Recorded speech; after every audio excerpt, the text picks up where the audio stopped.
ay simula ng karunungan. No? So, yan tandaan natin. The fear of the Lord is the beginning of wisdom. So, ibig sabihin wala sa edad. Kundi habang bata pa sila, i-try na po natin. No? Na magkaroon sila ng takot sa ating Panginoon. Sa magitan ng pag-awit, no? 'Di ba naalaala ko yung aking apo, no? Sabi ng aking asawa, sabi niya. Pero Ilonggo kasi, dahil Ilonggo, sabi niya, ang Diyos gugma, maghigugma ay gig kita. So yan, no? Yun ang inaawit niya, no? So, bata pa lang, no? Sabi awitin mo, no? So, ibig sabihin na hanggang lumaki, madala ng bata. So yan, no? So ibig sabihin na huwag silang iwalay sa scripture.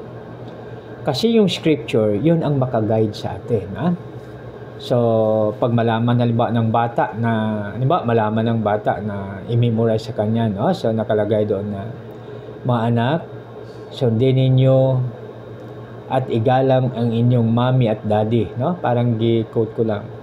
Upang kayo magkaroon ng mahaba at masaganang buhay.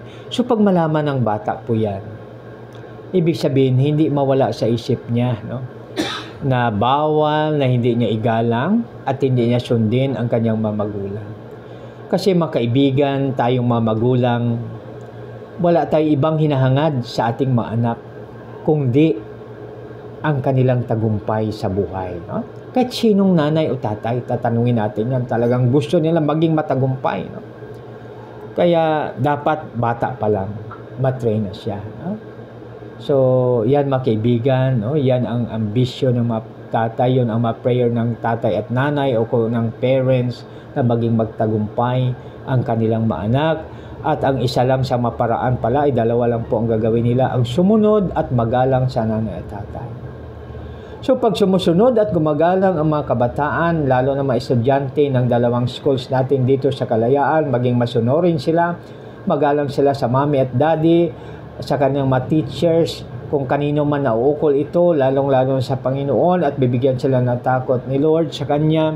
So, ibig sabihin, hindi na mahirapan ang ating mga barangay tanod na magsaway sa mga estudyante na paglabas ng school, diretso sa bahay. Yan ang pinakamaganda, no?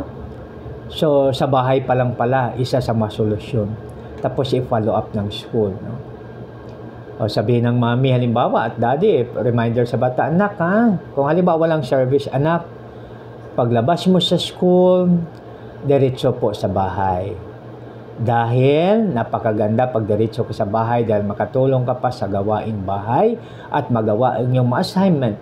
So pag yan mga kaibigan ang gagawin ng mga kabataan, napakaganda, napakapalad ang kanilang mami at daddy dahil, no? Kasi sila naman yan ang makinabang someday. Dahil siyempre, pagkatapos ng pag-aaral sa college, so magkaroon sila ng trabaho at magkaroon na rin ng pamilya, no? So kaya mga mommy at daddy, huwag kalimutang i-remind ang mga kabataan, no? Tapos pinapalo up sa school yan.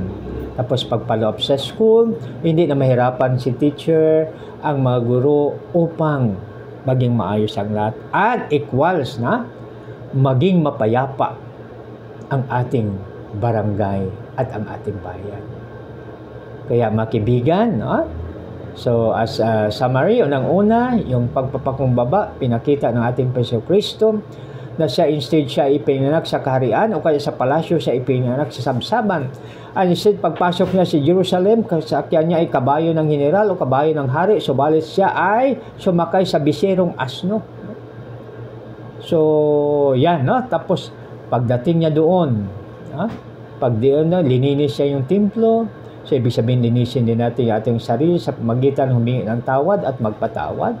At tutulong tayo na maigsam ang sakit o sama ng loob ng ating kapwa sa magitan ng magandang salita. Kind, gracious, and pleasant word. So yan mga kaibigan, napakabuti at napakadakila ang ating Panginoon. Tayo na po ay manalangin. Panginoon, maraming salamat po sa iyong salita.